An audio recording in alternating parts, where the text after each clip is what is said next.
may letter. Roseanne, Honey, hindi kayang tumbasan ng anumang magandang bagay na meron sa mundong ito upang maisalarawan ang pagmamahal ko sa iyo.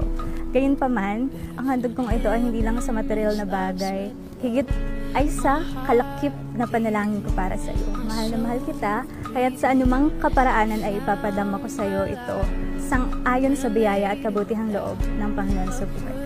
I love you, Honey, from Romy. Nang di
Love bears all things, believes all things, hopes all things, endures all things. Love never ends.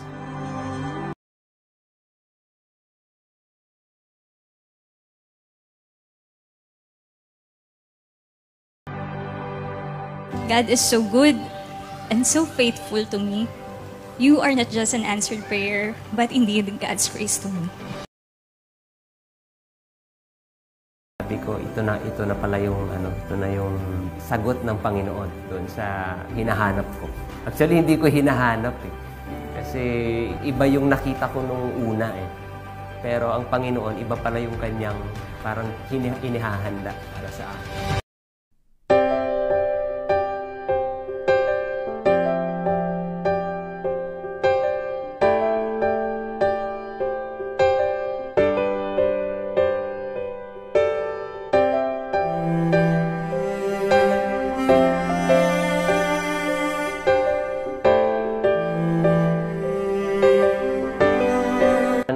Na hindi natin mapagkasunduan ay hindi kita iiwan. Nangangako akong si Kristo ang magiging sentro ng ating pamilya. Roseanne, Honey, mahal na mahal kita. Walang sawang iibigin kita habang ako'y nabubuhay.